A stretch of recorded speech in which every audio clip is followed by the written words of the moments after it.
ಮೊದಲನೇದಾಗಿ ಆದಿಕವಿ ಮಹಾಗ್ರಂಥ ಬರೆದಿರುವಂಥ ಮಹರ್ಷಿ ವಾಲ್ಮೀಕಿ ಅವರಿಗೆ ನಮಸ್ಕರಿಸುತ್ತಾ, ಹಾಗೇನೆ ಪರಂ ಪೂಜ್ಯ ಪುಣ್ಯಾನಂದಪುರಿ ಸ್ವಾಮೀಜಿ ಅವ್ರಿಗೂ ಸ್ಮರಣೆ ಮಾಡುತ್ತಾ, ಹಾಗೇನೆ ಶ್ರೀಮಠದ ಗುರುಗಳಾದ ಶ್ರೀ ಡಾಕ್ಟರ್ ವಾಲ್ಮೀಕಿ ಪ್ರಸಾನಂದ್ ಸ್ವಾಮೀಜಿ ಅವರಿಗೆ ನನ್ನ ನಮಸ್ಕಾರ ಹೇಳುತ್ತಾ, ಇವತ್ತಿನ ಮಹಿಳಾ ಸಬಲೀಕರಣ ಕಾರ್ಯಕ್ರಮ ಮಹರ್ಷಿ ವಾಲ್ಮೀಕಿ 2025 ಇವತ್ತು ಕಾರ್ಯಕ್ರಮ ಜರುಗ್ತಾ ಇದೆ. ಈಗಾಗಲೇ ವೇದಿಕೆ ಮೇಲೆ ಬೇರೆ ಬೇರೆ ಜಿಲ್ಲೆಗಳು ತಾಲೂಕುಗಳಿಂದ ಬಂದಂತ ಎಲ್ಲ ನನ್ನ ಸಮಾಜದ ಸಹೋದರಿ ಬೇರೆ ಬೇರೆ ಕ್ಷೇತ್ರಗಳಲ್ಲಿ ತಮ್ಮದೇ ಆದ ಒಂದು ಛಾಪನ್ನ ಮೂಡಿಸಿದ್ದಾರೆ. ಹಾಗೇನೆ ಇಲ್ಲಿ ಬಂದಂತ ಎಲ್ಲ ನನ್ನ ಸಮಾಜದ ಸಹೋದರರು ಹಾಗೂ ಬಹಳ ಮುಖ್ಯವಾಗಿ ವಿದ್ಯಾರ್ಥಿ ಹಾಗೂ ವಿದ್ಯಾರ್ಥಿನಿಯರೇ, ಅವ್ರಿಗೂ ಕೂಡ ನನ್ನ ನಮಸ್ಕಾರಗಳು ಹೇಳುತ್ತೇನೆ. ಈಗಾಗಲೇ ವೇದಿಕೆ ಮೇಲೆ ಸಾಕಷ್ಟು ಸಾಹಿತಿಗಳು ಹಾಗೂ ಶಾಸಕರು, ವಿಧಾನ ಪರಿಷತ್ ಸದಸ್ಯರು ತಮ್ಮದೇ ಆದ ಒಂದು ವಿಚಾರಗಳನ್ನು ಈ ವೇದಿಕೆ ಮೇಲೆ ಇಟ್ಟಿದ್ದಾರೆ. ನಾನು ಬಹಳಷ್ಟು ಮಾತಾಡೋಲ್ಲ, ಒಂದು 5 ನಿಮಿಷದಲ್ಲಿ ನಾನು ಮುಗಿಸ್ತೇನೆ. ಮಹಿಳೆಯರಿಗೆ ಕೂಡ ನಾನು ಇದೇ ವೇದಿಕೆಯಲ್ಲಿ ನಾನು ಭಾಷಣ ಮಾಡಿದ್ದೆ. ಮಹಿಳೆಯರಿಗೆ ಸಮಾನ ಹಕ್ಕನ್ನು ಸಿಗಬೇಕು. ಸಾಕಷ್ಟು ಸರ್ಕಾರಗಳಿಂದ ಆಯ್ತು, ಪ್ರೈವೇಟ್ ಸೆಕ್ಟರ್ಗಳಾಯ್ತು, ಸಾಕಷ್ಟು ಅವಕಾಶಗಳಿವೆ. ಅದನ್ನ ಹೇಗೆ ತಗೋಬೇಕಂತ ನಮ್ಮ ಜನರಿಗೆ ಆ ಅರಿವು ಮೂಡಿಸ್ಬೇಕು. ಸಾಕಷ್ಟು ಬೇರೆ ಬೇರೆ ಸರ್ಕಾರ ಸ್ಕೀಮ್ಸ್ಗಳನ್ನ ತಂದಿದ್ದಾರೆ. ಸ್ಟೇಟ್, ರಾಜ್ಯದಾಗ್ಲಿ ರಾಷ್ಟ್ರ ಮಟ್ಟದಾಗ್ಲಿ ಸ್ಕೀಮ್ಸ್ಗಳಿವೆ. ಮಹಿಳೆಯರಿಗೆ ಒಂದು ಬಿಸ್ನೆಸ್ ಮಾಡೋದಾಗ್ಲಿ, ತಮ್ಮದೇ ಆದ ಒಂದು ಐಡೆಂಟಿಟಿಯನ್ನು ಕ್ರಿಯೇಟ್ ಮಾಡಲಿಕ್ಕೆ ಸಾಕಷ್ಟು ಅವಕಾಶಗಳಿವೆ. ಅದನ್ನು ಹೇಗೆ ಯೂಸ್ ಮಾಡ್ಬೇಕಂತ ನಮ್ಮ ಮಹಿಳೆಯರಿಗೆ, ನಮ್ಮ ಸಮಾಜದವರಿಗೆ ಅದು ಅರಿವು ಮೂಡಬೇಕು. ಹಾಗೇನೆ ನಮ್ಮ ಸಮಾಜದವರಿಗೆ ಬಹಳ ಅತ್ಯಂತ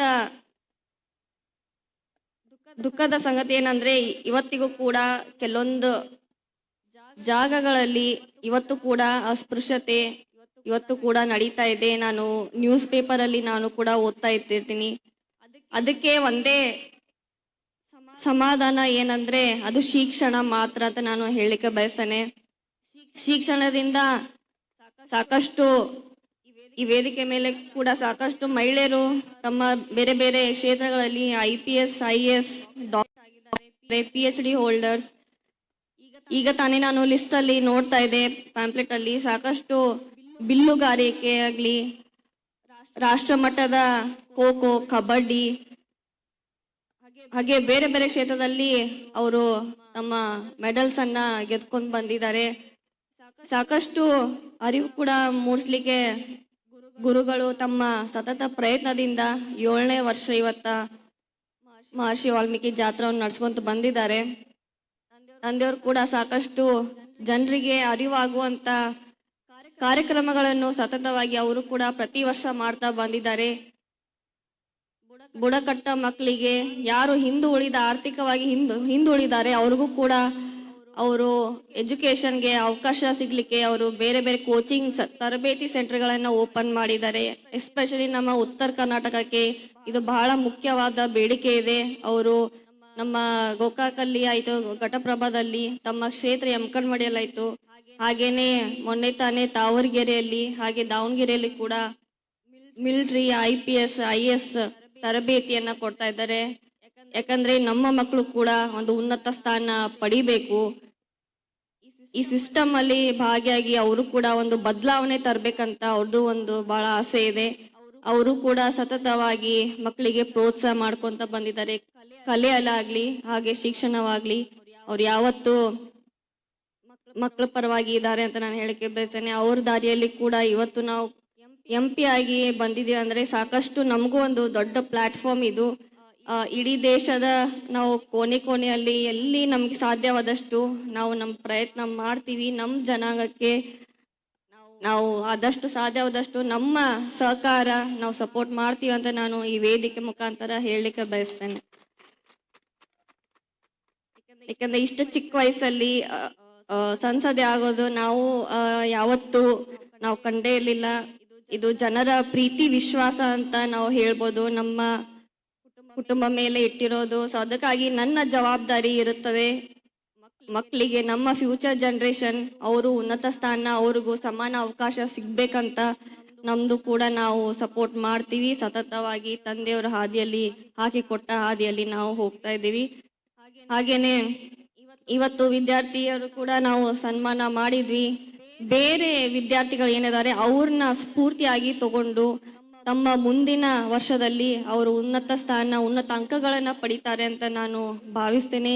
ಹಾಗೇನೆ ಸಾಕಷ್ಟು ಅವಕಾಶಗಳಿವೆ. ಮಹಿಳೆಯರು ಕೂಡ ತಮ್ಮ ಚಿಕ್ಕ ಪುಟ್ಟ ನಿಮ್ಮ ಒಂದು ಗ್ರೂಪ್ ಇದೆ, ನಿಮ್ಮ ಫ್ರೆಂಡ್ಸ್ ಗ್ರೂಪ್, ನಿಮ್ಮ ಕಾಲನಿಯಲ್ಲಿ, ನಿಮ್ಮ ಓಣಿಯಲ್ಲಿ ನೀವೇ ಒಂದಾದ ಬಿಸ್ನೆಸ್ ಸ್ಟಾರ್ಟ್ ಆಗ್ಬೋದು. ನಿಮ್ಮ ಓನ್ ಐಡೆಂಟಿಟಿ, ಸಣ್ಣ ಪುಟ್ಟ ಉಪ್ಪಿನಕಾಯಿ, ಸೋ ಮಚ್, ಎಷ್ಟು ಅಪಾರ್ಚುನಿಟಿ ಸಾಕಷ್ಟಿವೆ. ನಿಮ್ಗೆ ಏನಾದ್ರು ಐಡಿಯಾ ಸಾಕಷ್ಟಿದೆ, ತಾವೆಲ್ಲರೂ ಸೋಷಿಯಲ್ ಮೀಡಿಯಾದಲ್ಲಿ ನೋಡ್ತಾ ಇರ್ತೀರಾ. ಅದಕ್ಕಾಗಿ ಅದನ್ನ ಎಲ್ಲ ಸದುಪಯೋಗ ಪಡಿಸ್ಕೋಬೇಕಂತ ನಾನು ತಮ್ಮಲ್ಲಿ ಎಲ್ಲರನ್ನು ಹೇಳ್ಕೊತೀನಿ. ಹಾಗೇನೆ ಕೊನೆಯದಾಗಿ ಹೇಳ್ಬೇಕಂದ್ರೆ ಡಾಕ್ಟರ್ ಬಾಬಾ ಸಾಹೇಬ್ ಅಂಬೇಡ್ಕರ್ ಅವ್ರು ಬರೆದಂತ ಸಂವಿಧಾನ ಏನಿದೆ, ಅವರ ತ್ಯಾಗ ಏನಿದೆ ಅದು ವ್ಯರ್ಥ ಆಗ್ಬಾರ್ದು ಅಂತ ನಮ್ಮ ಅನಿಸಿಕೆ. ಅದಕ್ಕಾಗಿ ಮಹಿಳೆಯರು ಕೂಡ ಸಾಕಷ್ಟು ಇಲ್ಲೂ ತಮ್ಮ ವಿಚಾರಗಳನ್ನು ಇಟ್ಟಿದ್ದಾರೆ. ಮುಖ್ಯವಾಗಿ ಏನಂದ್ರೆ ಮಹಿಳೆಯರು ಕೂಡ ಇನ್ನೊಬ್ಬರ ಮಹಿಳೆಗೆ ಧ್ವನಿಯಾಗಿ ಇರಬೇಕು ಅಂತ ನಾವು ಕೂಡ ನಂದ ವೈಯಕ್ತಿಕ ಅನಿಸಿಕೆ ಅಂತ ನಾನು ಹೇಳಿಕೆ ಬಯಸ್ತೇನೆ. ಯಾಕಂದ್ರೆ ನಾವು ಒಗ್ಗಟ್ಟಾಗಿ ನಿಂತ್ರೆ ಮಾತ್ರ ನಮ್ಮ ಸಮಾಜ ಮುಂದುವರಿಬೋದು. ಹಾಗೇನೆ ನಮ್ಮ ನಿಲುವು ಏನಿದೆ ಅದನ್ನು ಕೂಡ ಗಟ್ಟಿಯಾಗಿ ನಾವು ಸಮಾಜಕ್ಕೆ ಹೇಳ್ಬೇಕಂತ ನಾವು ತೋರಿಸ್ಬೇಕು ಅಂತ ನಂದು ಒಂದು ಭಾವನೆ. ಸೊ ಅದಕ್ಕಾಗಿ ಇವತ್ತು ತಾವೆಲ್ಲರೂ ಬಂದಿದ್ದೀರಾ. ನಾವು ಕೂಡ ಇಲ್ಲಿ ಭಾಗಿಯಾಗ್ಬೇಕಂತೂ ನಾವು ಬಹಳ ಖುಷಿ ಆಯ್ತು. ಸೊ ಅದಕ್ಕಾಗಿ ಮತ್ತೊಮ್ಮೆ ತಮ್ಮೆಲ್ಲರಿಗೂ ಭೇಟಿಯಾಗಿ ಗುರುಜಿಯವರಿಗೂ ಕೂಡ ಇವತ್ತು ಮಾತನಾಡಲಿಕ್ಕೆ ಅವಕಾಶ ಕೊಟ್ಟ ಅವರಿಗೆ ಕೂಡ ಧನ್ಯವಾದಗಳು. ಮತ್ತೊಮ್ಮೆ ಎಲ್ರಿಗೂ ನಮಸ್ಕಾರಗಳು. ಜೈ ವಾಲ್ಮೀಕಿ. ಧನ್ಯವಾದಗಳು.